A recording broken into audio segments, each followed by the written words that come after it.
Olá, tudo bem com vocês? Hoje, dia 131 da nossa leitura do Novo Testamento, nós estamos dando início ao livro de 2 Coríntios. A segunda epístola aos Coríntios é uma carta de Paulo aos cristãos de Corinto, que aborda temas como a unidade da igreja, a fé em Jesus Cristo e a necessidade de perdoar e amar uns aos outros. Esta carta teria sido escrita por volta dos anos 55 a 57 da era cristã.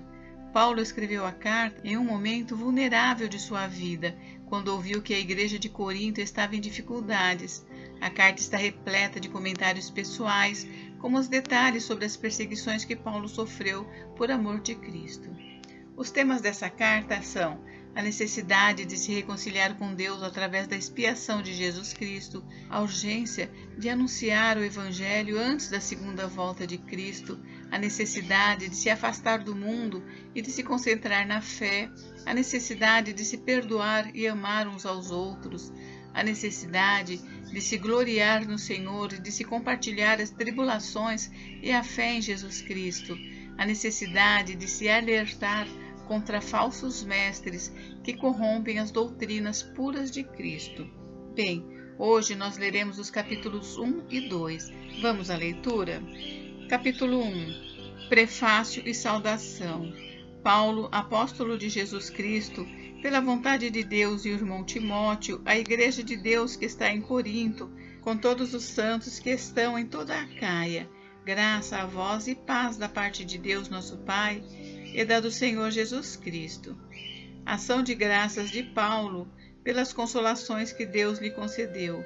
Bendito seja o Deus e Pai de nosso Senhor Jesus Cristo, o Pai das misericórdias e o Deus de toda consolação, que nos consola em toda a nossa tribulação, para que também possamos consolar os que estiverem em alguma tribulação, com a consolação com que nós mesmos somos consolados de Deus.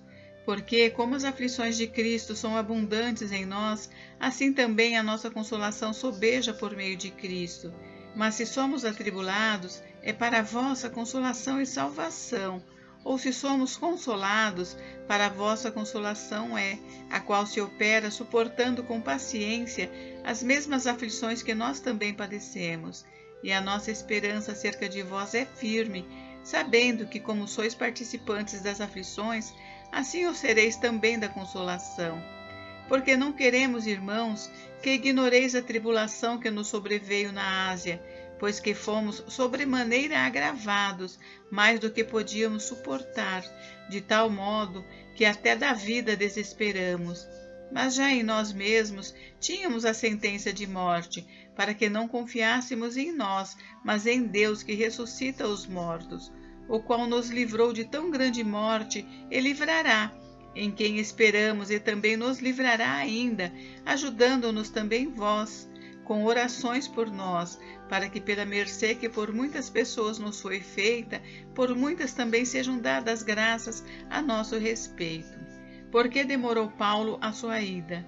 Porque a nossa glória é esta, o testemunho da nossa consciência, de que com simplicidade e sinceridade de Deus, não com sabedoria carnal, mas na graça de Deus temos vivido no mundo, e maiormente convosco, porque nenhumas outras coisas vos escrevemos, senão as que já sabeis, ou também reconheceis, e espero que também até ao fim as reconhecereis, como também já em parte reconhecestes em nós, que somos a vossa glória, como também vós sereis a nossa no dia do Senhor Jesus. E com essa confiança quis primeiro ir ter convosco, para que tivesseis uma segunda graça, e por vós passar a Macedônia, e da Macedônia ir outra vez ter convosco, e ser guiado por vós a Judéia. E deliberando isso, usei porventura de leviandade? Ou o que delibero, ou delibero segundo a carne, para que haja em mim sim, sim e não, não? Antes, como Deus é fiel, a nossa palavra para convosco não foi sim e não, porque o Filho de Deus, Jesus Cristo, que entre vós foi pregado por nós, isto é, por mim e Silvano e Timóteo, não foi sim e não, mas nele houve sim, porque todas quantas promessas as de Deus são nele sim, e por ele o amém para a glória de Deus por nós. Mas o que nos confirma convosco em Cristo e o que nos ungiu é Deus, o qual também nos selou e deu o penhor do Espírito em nossos corações. Invoco, porém, a Deus por testemunha sobre a minha alma, que para vos poupar não tenho até agora ido a Corinto. Não que tenhamos domínio sobre a vossa fé, mas porque somos cooperadores de vosso gozo, porque pela fé estáis em pé. Capítulo 2. Mas deliberei isto comigo mesmo, não ir mais ter convosco em tristeza, porque se eu vos entristeço, quem é que me alegrará, senão aquele que por mim foi contristado? E escrevi-vos isso mesmo, para que quando lá for, não tenha tristeza da parte dos que deveriam alegrar-me, confiando em vós todos de que a minha alegria é a de todos vós, porque em minha tribulação e angústia do coração vos escrevi com muitas lágrimas, não para que vos entristecesseis, mas para que conhecesseis o amor que abundantemente vos tenho. Porque se alguém me contristou, não me constritou a mim, senão em parte, para vos não sobrecarregar a vós todos. Basta ao tal esta repreensão feita por muitos, de maneira que, pelo contrário, deveis antes perdoar-lhe e consolá-lo, para que o tal não seja de modo algum devorado de demasiada tristeza, pelo que vos rogo que confirmeis para com ele o vosso amor. E para isso vos escrevi também, para por esta prova saber se sois obedientes em tudo.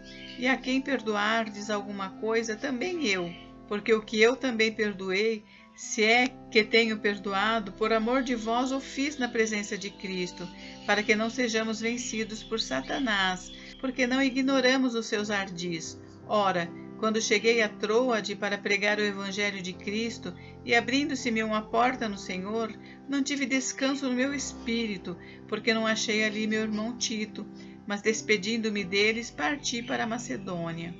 O caráter e os frutos do ministério de Paulo.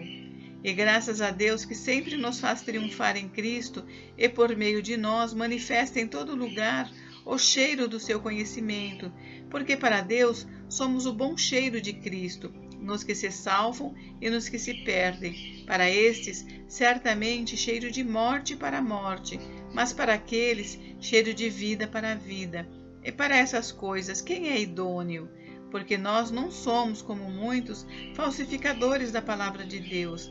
Antes, falamos de Cristo com sinceridade, como de Deus na presença de Deus. Gente, encerramos por hoje, mas amanhã tem mais. Fiquem com Deus, Deus abençoe vocês. Até amanhã.